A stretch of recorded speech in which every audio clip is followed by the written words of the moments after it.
Well, good morning, good morning, good morning. We are on the way to go pick up a telehandler. It's here! It's here. Don't let the brand new paint fool you. It is a very old piece of machinery. But old means it's easier to work on. There's no electronics at all. It is all mechanical, which makes it very easy to fix if something goes wrong. So it's one of the reasons I like the older machines. This one just happens to be freshly painted, which was nice. And we still get a good deal on it. So yeah.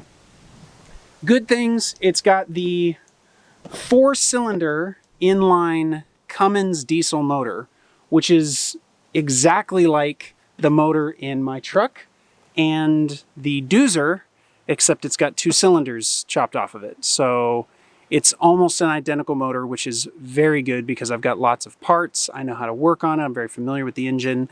The engine itself only has about 3,000 hours on it, which isn't bad for a piece of machinery. It's got some quirks. I mean, it's an old piece of machinery, and so it's been used and loved. Some of the electronics are just a little weird. Not electronics, like the starter switch and stuff like that is just, you got to get it in the right spot.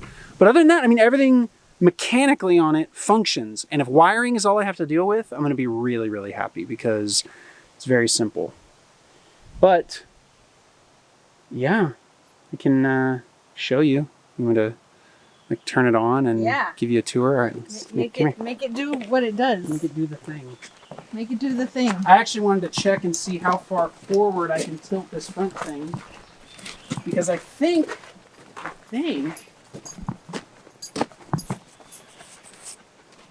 I might just be able to take, I'm debating, because I might be able to weld the adapter plate for the skid steer adapter just directly onto this, but then I'd have to cut it off to get it off and whatever. However, if I get some pieces like that, I might be able to just pull the forks off, put the adapter plate on. Oh, do you mean like tube pieces? Yeah, if I essentially weld it to something like this and then just go from there. I'd have to find a way to lock it in place to keep it from swinging forward, but that's easy. I could do it with a piece of chain if I needed. But essentially, I mean, easiest thing, I could just weld it straight onto here and it's not going to go anywhere. More difficult and better is probably the way I'll go. Although now that I'm looking at it, we have pipe right over there. Ugh. Leftover pipe's full of dirt. Now I have a face full of it. Anyway, this is leftover pipe from our solar panel mounting stuff, and this is schedule 40, I believe. That would probably hold it. Even full of dirt and sand and concrete? I think so. We might just be able to make some adapters that'll weld to that and then to that. That would be really cool. So basically what we'll do is we'll take that pipe, weld it onto here, and then we could just slide that pin out, put the pin in through this piece, and it'd be good. The only downside is it would dangle, it would swing, so we'd have to keep it from swinging, but all of the weight would be on this. But I think this is going to be a much easier welding project, because the other thing I was looking at is technically I could just weld this straight onto that plate and it's not going to go anywhere. But then it's not removable. I think I do want it to be removable. Yeah, because then when we need a forklift, yeah, we can use it as a forklift without a lot of hassle. Yeah, I agree. Yeah. Oh, almost. There it is.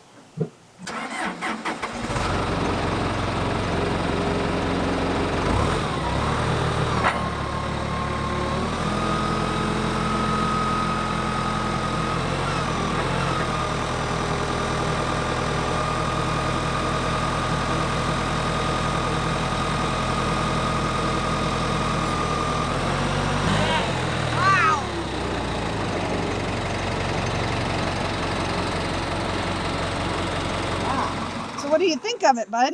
Cool. You think it's pretty cool? Mm-hmm. Yeah. Yeah. Gotta hold it.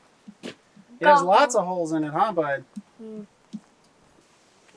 But did you know that these tires are filled with foam? So they won't go flat. Yay!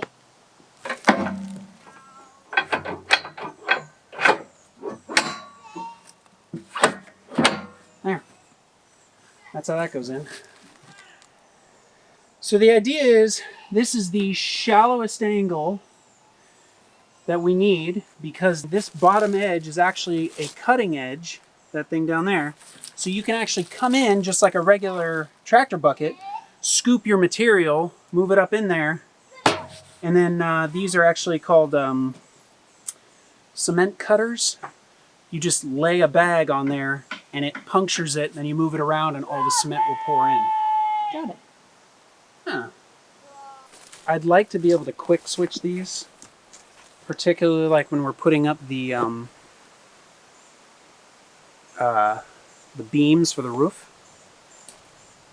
because that's when the forks will come in handy, because we'll essentially tie off to the forks and be able to lift the beams and stuff that we need up to the roof, which will be very cool. Yeah. All right, yeah, so I'm going to extend this straight out and see how the hydraulic lines will run. Okay. Huh.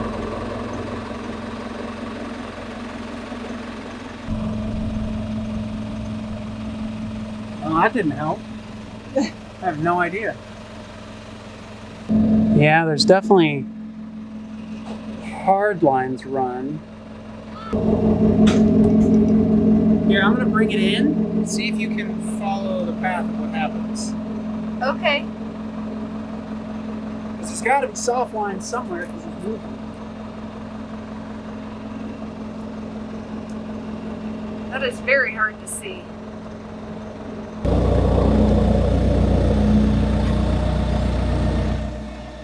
I have no idea. Yeah. So the top flapper hit a tree and just peeled it off. Look at that giant spider web right there. Woo! Starts up here. Okay, good. It is quite substantial. You know what I need to do?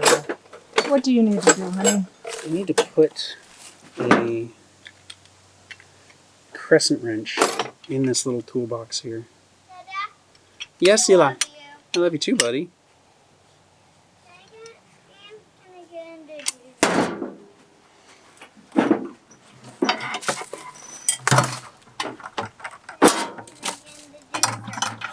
Yeah, it's fine with me.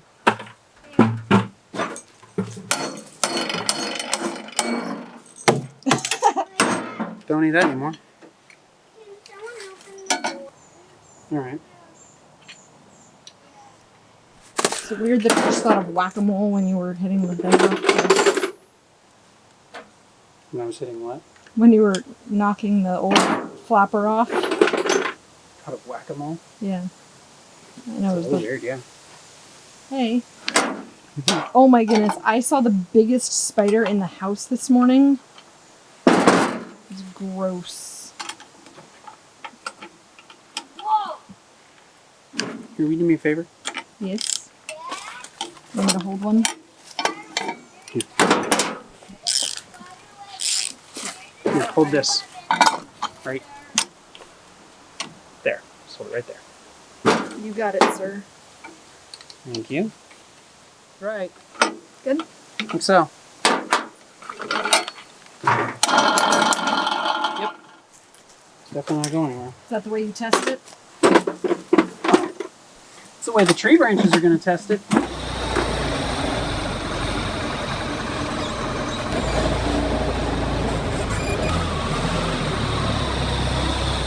It is shockingly maneuverable for a piece of machinery this size. Like, it is huge and yet surprisingly maneuverable, which is very helpful. Sweet. Very helpful indeed. I found the soft lines. They wrap around these pulleys right here. That makes a lot of sense. But yeah, they painted over all the Zerk fittings. See? Yeah. So I'll have to go through and change all those in order to service it. There's little things I want to, just make sure are up and running correctly so we don't have to think about it during construction. Oh, did you tell everybody the update on the air compressor? Oh, no. So I dropped the air compressor off at, don't want to hang on. I dropped the air compressor off at a shop here in town. I found a shop that's all they do is large scale air compressors. And I just said, hey, it's been overheating. Don't know what's wrong with it, blah, blah, blah. And he goes, yeah, no worries. We'll take a look at it. He basically said it could be just like a sensor or some wiring, or it could be a bearing. He said if it's a sensor and wiring, it's not going to be hard to fix. Just fix it up. It'll be no big deal. If it's the bearing, you might as well buy a new air compressor. So I got a call yesterday, and he said it was just the wiring and a sensor. They ran it for over an hour and a half, and it had no problems whatsoever. They ran it at full load. So they basically opened the valve and ran it for 90 minutes straight, and it did just fine. But he said it was puking oil out of the air output. And your words or his? Puking. I think that's actually the word he used. So it should be ready next week, in a few days. It should be ready, and then go pick it up, and our air compressor's up and running. Our telehandler's here, and all I have to do is really weld some stuff onto it and weld some fittings, and then we could theoretically start ramming. Oh, I got to do the... Progress. I know, right? I also got to do the hydraulic lines. Oh, speaking of hydraulics, the hydraulic pump should be ready in the next few days as well. Of course, I've said that before, and 9 weeks later I was still waiting, so no promises on the hydraulic pump. All right, so it was a good day. We picked up a telehandler. But yeah, did some mowing. Kind of just a nice, chill day today. Nothing broke, so, got to put this today in the win column. All right, that's it for today. We're going to go get some burgers and hang out. Woo! Woo! You excited? I'm so excited. Yeah! Thanks for joining our adventure.